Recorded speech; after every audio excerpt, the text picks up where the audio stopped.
All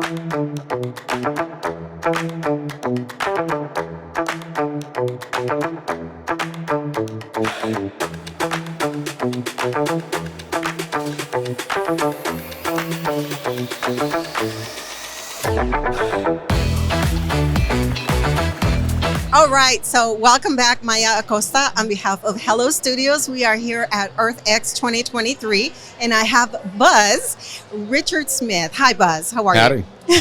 So I'm really excited to know you're also known, I have your business card here, as EV, the EVangelist. EV-angelist. Yep, that's me. EV-angelist. I love this. I want to just throw this in before we get started that I saw that the electric Nissans were here. Yes. And my husband is busy right now, so he's not here. But I told him last night, oh my God, you can test drive one of these Nissans. He's been in the market for an electric vehicle for quite a while.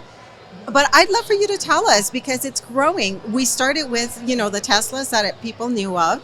And suddenly every vehicle out there now has an electric vehicle. Tell us about what you have here at your booth. Okay. We've got several vehicles that you can actually test drive for free.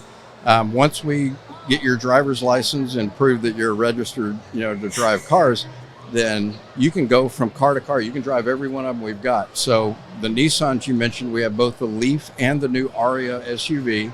I drove the Aria yesterday. Excellent vehicle. And it's the first time that Nissan has liquid cooled their battery.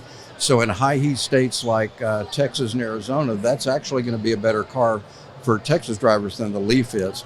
We've got the Polestar 2 sedan.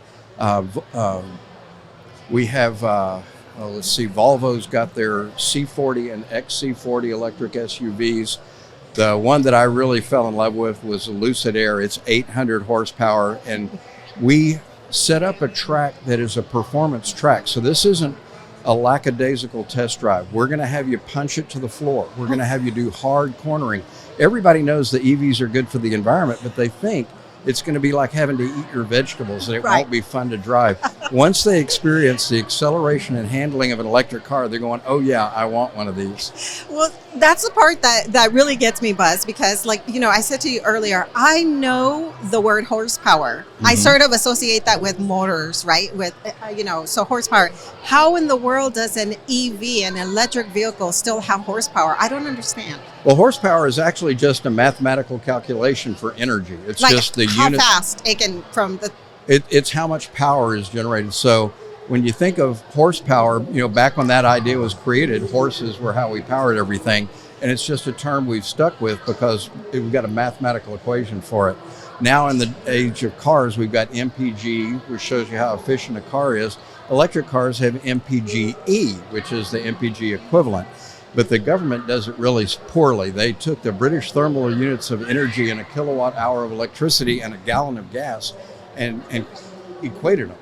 Well, that's dumb. What people really want to know is how much it's going to cost me to get down the road. And EVs are even better when you look at the dollar MPG equivalent instead of the power MPG equivalent. Yes. All right. So 2 big questions that I have. I'd love for just the listeners to hear a little bit more about why an electric vehicle is good for the environment. I'd love to hear that. And then tell us who's stopping by your booth. Who are the people that are interested or contemplating having an electric vehicle? Believe it or not, almost anybody. Anybody now. Right now, we've reached what the tipping point typically in a country worldwide. Once you hit 5% of sales, suddenly adoption accelerates very quickly. Last year in the United States, we hit 6% of sales. So we're at that point now, and everybody's looking. Everyone's in the market now for it. Yeah, and they're thinking EV. Now, as far as good for the environment, EVs generate 0 emissions. And if you are, like at my house, we have solar panels, so I'm powered by sunlight. So even my energy source is completely clean. Yeah. But even if you get your electricity from a coal-fired power plant, one of the dirtiest kind of power plants there is, an EV still ends up being better for the environment than a gasoline-powered car. Yeah, I remember hearing someone that just transitioned to an electric vehicle say that her mindset was incredible in terms of thinking. Every day we're used to thinking of fueling up. We have to go to the fuel station and gas up. Suddenly, she's not doing that anymore. What are some of those initial concerns that people have about an electric vehicle? Well, people worry about range anxiety, Yeah. which now the average car out there has 250 miles of range. So you might not even charge it but once a week. Wow. But what EV drivers do is when they get home, they plug in, they let it charge overnight. And so every day when they leave home with a full tank. So another thing that people worry about is how many chargers are out there. Well, in 10 years of driving electrically, I've plugged into public chargers maybe 7 times.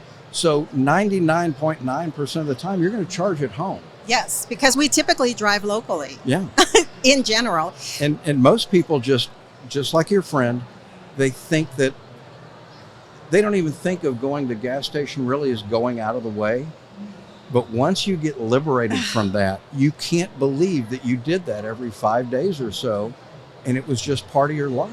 Yeah. You know, it's so liberating to just plug it like my phone, plug it in when I get home, charge it, it's ready to go. So you've been EV now for 10 years. A little over 10 years. Got my first one in 2012. I'd love to hear about your name, EV-angelist. Okay. Before I went to work for Apple, I worked for several different software companies, and the coolest title ever was the vice president of sales at one company went by the title Technical Evangelist. And so we were a brand new kind of software, and early sales are called missionary sales, where you're really going out and doing presentations, but people can't believe what they're seeing, so they don't buy yet. Yeah. And you're just building that knowledge base out there. Well, the same thing happened in the EV world. Well, I always wanted that title, and when I went to work for the dealership, believe it or not, the world's largest Chevy dealership hired me as a car salesperson with no car sales experience to focus on electric vehicles.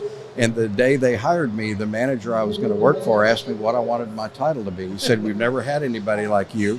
And I was thinking, how could I use technical evangelist? And I thought, wait a minute, it starts with EV. I'll be the EV-angelist. And they thought it was brilliant. And my business cards had that on it. And I changed the name of my blog to the EV-angelist, and the rest is history. And does this look part of that brand, part Absolutely. of who the EV-angelist is? Yeah. I love that. So you don't have to do much convincing anymore. Since we hit that tipping point, all you're now doing is kind of guiding people towards testing the vehicles? Yep. And, you know, some people, an EV is not a fit for them. Okay. And I think car salespeople always want to close the deal because that's how they make a living. Mm-hmm. And I'll be straight up with people. You know, if you're towing a big horse trailer, a large recreational trailer, more than 300 miles, you know, once a month, you probably ought to buy a diesel pickup for now. Sure. But everybody else out there, including those diesel pickup drivers, they probably have another family member that doesn't tow all the time. Yeah. And so every family, in my opinion, should have at least one EV. You know, there was a time when I lived in San Diego, and I would walk towards those homes that are along the coast, the beautiful homes that have 2 or 3 vehicles in their garage. And I remember walking by one that had a lift. You know, the garages that have a lift so that the other vehicles they're like stacked on top of each other.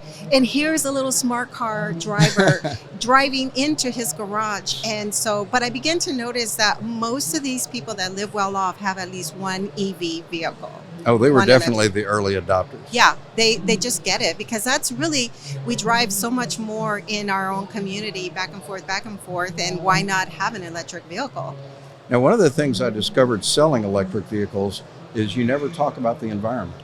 Believe it or not, even though they're great environmental cars, we are so split politically as a country that I would have people actually, you know, they'd come in and say they want to take a look at one of our electric vehicles. I'd say, "Oh, are you concerned about climate change?" And they go, "Oh, that's that liberal crap," and they just walk away and not buy a car, not even test drive one. If you mention the word environment, if you don't say environment, they're open to an EV. Why? And so, well, think about it. When you buy a car, do you think, what's the best car for planet Earth? Or do you think, what looks sexy? What has great acceleration? What handles well? What has low maintenance? What has great MPG? Right. That's why people buy cars. Right. And so if your sales pitch is climate change, here's what your sales pitch really is. Buy a car from me or your grandkids will die a horrible death. That's not a good sales pitch. So sell on the car's strengths. And the EVs have excellent strength. It's not just the performance. The first scheduled maintenance, other than rotating the wheels, is at 150,000 miles. There's no oil to change, no transmission fluid, no spark plugs, no exhaust system, no catalytic converter, no timing belts or chains.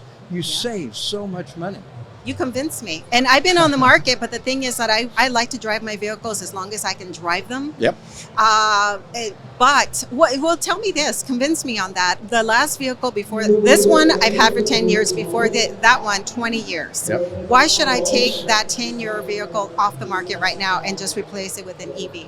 Well, there's two reasons. One is the Osborne effect is about to take place in the United States. For those that don't remember, in the 1970s, there was the first portable computer, the Osborne. It was not like a laptop today. This thing you lugged around. It weighed a lot. But once people saw the Osborne, they didn't want a desktop computer. They knew they wanted portability. Okay. It's going to be the same thing, gasoline cars. People are going to get where they're not even going to buy a used gasoline car anymore. So anybody that's thinking about buying a car today should absolutely look at electrics and be thinking, can I trade this in or sell it 6 years from now when I've got it paid off? That's a good point. That is a very good point. One last question. Are you local here in the Dallas area? If other people outside of EarthX want to look into the Nissans, are you available, or how can people learn more about you? Absolutely. I live in Fort Worth, so I'm believe it or not, first 10 years of my career, I was a manufacturing engineer in oil and gas. Wow. So the price collapse of oil in the mid 80s, I lost everything. I lived in Houston, lost our home, everything. Wow. They laid everybody off. There were no jobs. So I'm trying to get oil and gas workers today to open their eyes and see what's coming, because demand for gasoline is going to drop. That means demand for oil will drop. There's going to be layoffs. Have your eyes open. Don't be dumb like I was. Be ready for the change. As consumers, we've got to think the same way about our second biggest investment, our car. Okay. Do we want to invest in a technology that people may not want just 5-6 years from now? Yeah. That's a very good point. And the best way to reach you, you have your website, EVangelist. The EV-angelist.com. Wonderful. Buzz, it's been a lot of fun talking to you. Thank you. Thank you. I had a great time. Thanks. You're welcome.